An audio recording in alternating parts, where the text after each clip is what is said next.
What's going on, guys? It's Relate here, and today we're going to go through the top 5 teams to rebuild in MLB The Show 24.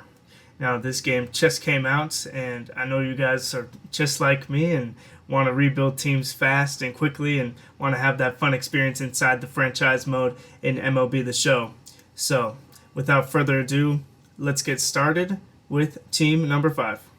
At number 5, we have the Detroit Tigers. Now, when looking at the Detroit Tigers, they are ranked 23rd, and they're not really special at anything, but they do have a lot of upside as a team. Looking at the roster, you will have a good time developing Tariq Skubal, who's one of the better young pitchers in the MLB. Had a really low ERA last season, even though he was injured. Then you have other young guys like Kerry Carpenter. You have Matt Manning in here. Spencer Torkelson will be fun to develop throughout your rebuild process. It's a young guy with a lot of power. And overall, there's just a lot of good potential on this team. And for a rebuild where you're really just simulating throughout the seasons, it makes your experience way more fun than having a lot of players that really don't have high potentials. But there's still places to improve. I think this team does have a strong pitching staff with a lot of A potentials in the MLB already. The bullpen could definitely use some work. They do have a nice young closer here in Alex Longy. At catcher, Jake Rogers is solid, but you could improve at catcher. First base, of course, you have Spencer Torkelson. I mean, you have to figure out how to win without Miguel Cabrera now that he's retired fully. You have a young prospect here in Colt Keith, who seems to be on the 40-man and ready to go. This is a top prospect that you can develop throughout. You have good prospects here down in Double-A at second base. Just overall, the infield has good prospects, some good ones here at third base as well, including Jace Young. But you still need to develop a lot of these guys. Baez, you have to worry about this contract. So do you trade him? Do you cut him? It's really up to you in your rebuild. In the outfield, Akil Baddoo still has good potential, but you could definitely draft a lot of replacements here. At center field, you do have Riley Green and Max Clark, who both have a potential. And then, like I said, Kerry Carpenter over here is a solid starter that you should probably keep around. So just for a rebuild's sake, this is a solid team to rebuild with a lot of high potentials. You don't necessarily need to draft super well, but you can definitely have fun, and you can compete pretty early in the non-competitive AL Central. So that is number 5. Now let's go to number 4. At number 4, we do have the Washington Nationals. This is one of the worst teams in the league over the past 3 seasons. They ranked 27th in MLB The Show with their last in pitching, second to last in defense, third to last in power. This team is just overall not good, but there are some bright spots. Lane Thomas is a really good player that you can build around. Joey Gallo is more of a stopgap on a 1-year contract. You do have guys like Stone Garrett who have a potential.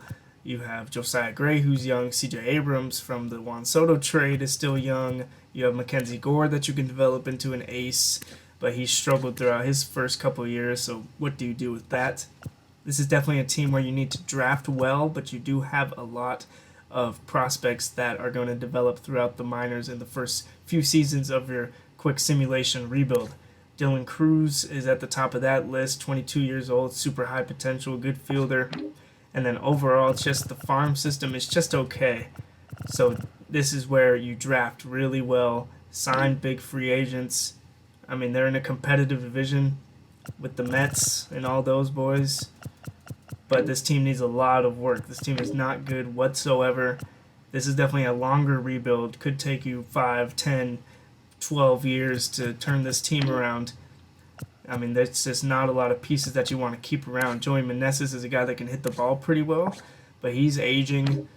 Luis Garcia is still super young. You could see what you could do with him, but he's struggled throughout his career. You do have some stopgaps, Nick Senzel, Vargas, but you have Brady House who you can develop.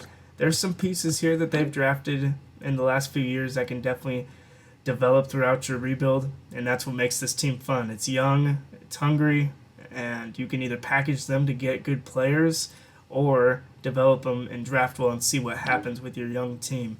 So the Nationals are definitely a great team to rebuild. James Wood as well, young guy, highly touted prospect.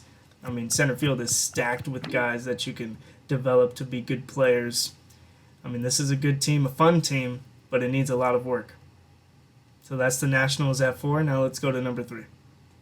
At number 3, we do have the Chicago White Sox, who are the worst ranked team in MLB The Show 24 this season, with 28th in contact, 28th in pitching, 28th in speed. This team was quite horrible last season.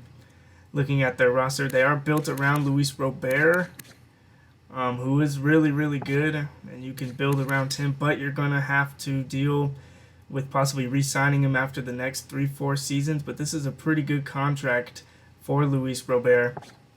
And then you do have Dylan Cease, who you can build around as an ace. You're going to have to re-sign him, though. And then other than that, this team is not that good. You do have Garrett Crochet, who's a young and upcoming reliever who you could develop. But just overall, this team needs a lot of help. The farm system is just okay, kind of like the Nationals. You do have a couple good pitching prospects here in Grant Taylor and Noah Schultz. But other than that, I mean, Soroka's still young, but he's struggled as of late. And you have a couple stopgaps there like Chris Flexen at the reliever spots. Like I said, Crochet is solid, but other than that, you need to find a lot of relievers here. Brabia's a stopgap at closer for now. Catcher, Max Stassi. I mean, you have Edgar Caro here who you could develop. Corey Lee who you could develop. But, I mean, this team only has a few pieces that you could really keep around. Andrew Vaughn could definitely be one of those. Not a lot going here in the farm system at first base. Jacob Gonzalez is a good prospect to develop at second base. But other than that, not a lot going on here. Yohan Moncada has, been a disappointment as a former top prospect in the MLB. And other than that, you have aging guys like Moustakas. You do have Colson Montgomery, who's your top prospect here for the White Sox. Definitely want to build around him as you go into the future, 3-4 years down the line. And then in the outfield, you got Jimenez, who's just been okay. You still have to build around Robert. I mean, this team, it's all draft. Nobody wants to really go to Chicago, especially the White Sox, if you're going to be a free agent. You have Oscar Colas, who could be something. But, I mean, this team is just not good, as they showed last year in real life. And, I mean, you can build around Robert and Cease and a couple of these top prospects, but other than that, it needs to come through the draft. This is also going to take a long time, but you only have, maybe 6-7 years with Robert and Cease if you keep them around before they start to really regress. So, almost a little bit of a time crunch, which makes the rebuild even more interesting, and that's why the White Sox are at 3. Now let's go to number 2.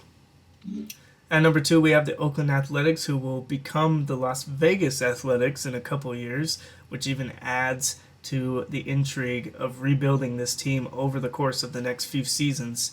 They only have $89 million, so you cannot spend a lot of money on this team because you don't have money. Looking at the roster, you do have Zach Geloff, who was solid last season in his rookie year. Brent Rooker had a nice breakout season where he hit a few home runs. But other than that, I mean, you're not looking at a lot here. I mean, this team just needs a whole retool, and it could take a very long time for this team to be good again. At starting pitching, I mean, you don't have a lot. Paul Blackburn's not horrible. Ken Waldachuk has some potential. Medina has some potential, former Yankees prospect. At reliever, Zach Jackson isn't horrible. You do have Mason Miller, who's not bad. I mean, but other than that, I mean, this team is just real bad. It's got to be probably the worst roster, talent-wise, top to bottom, in this game. I mean, you have nothing at closer. You do have Tyler Soderstrom, who's got really high potential and could be a catcher for the future, so you don't have to worry about catcher too much. But you also have Shea Langoliers, so you could move Soderstrom to outfield or first base. So you have some decisions to make. Daniel Susac isn't a horrible prospect for you. Ryan Noda's got some power at first base, but he's 28 already. And then at second base, like I said, you got Geloff, but the farm system really isn't much. Muncy hasn't done much in the farm system yet. They picked up Abraham Toro, but you do have Jordan Diaz, who's a young prospect with good potential. You have Jacob Wilson, who's got a potential at third base. Some good defensive players like Nick Allen, Logan Davidson. I mean, this farm system is just horrible. JJ Bleday has really blown as a top prospect. I mean, you could see if you can salvage something from him. Esteury Ruiz is interesting. Utility guy, really fast. I think he's an intriguing guy to go after or develop. And then you have Rooker and Colby Thomas here in right field. Solid. But, I mean, this roster overall just really sucks. And it's going to take a long time for this rebuild to really materialize through the draft and maybe a few free agents here or there. But they are not number one. And I'm about to show you who that is. Number one is none other than the Colorado Rockies. Now, they also suck, just like the Oakland Athletics. But what makes this more interesting is that you have to constantly compete with the Dodgers, who have unlimited money, the Padres, who are always signing guys, the Giants are always signing guys, and the Diamondbacks just showed that they're a lot better than everybody thought they were last season. And on top of that, this roster isn't that good. But you do have Nolan Jones, who you can build around for years to come. You're going to have to give him a big contract. But looking at this roster, you have Cal Quantrill as your ace. Chase Dollander is a solid prospect. You can definitely have him grow into a really solid starter for you. But other than that, there's really not much here at pitcher. So you're going to have to draft pitching, sign pitching, and you're in mile high. So pitching is key to win games when the ball is flying around like that. In relieving, I mean, there's nothing here to really develop. Closer, also nothing here. You have Drew Romo, who could develop into a starting catcher, but I mean, right now you really have nothing, although Elias Diaz is not horrible. First base, I mean, you can see the overalls for yourself. I mean, this team is not good. Michael Toglia is not bad, but he's already 25. You do have Brendan Rodgers, who's been injured.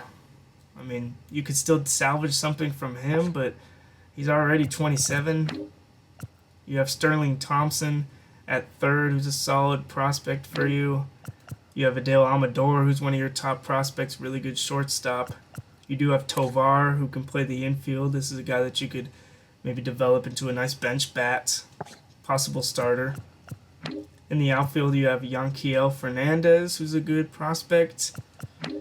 But Brendan Doyle's a good prospect too. So is Zach Veen. Jordan Beck isn't bad. But, I mean, overall, this roster is just not good.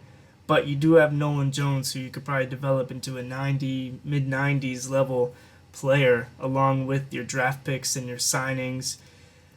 And you can be as aggressive as you want. This team does not have a small salary payroll at all. But you can be aggressive, and you have to be aggressive because you have to deal with the Dodgers and the Diamondbacks and the Giants. These teams that are always aggressive in the offseason, especially in MLB The Show, from what I remember from last year. I mean, this team is a challenge, but it is also fun. Probably more fun than the Oakland A's, and that is why they sit at number one. So, those are the top 5 teams to rebuild in MLB The Show 24. The game just came out. I know you're dying to get to some rebuilds. I know I am. And I hope this was of any help to you. If so, please leave a comment down below, hit the subscribe button, and leave a comment if you want. And I'll see you guys in the next video.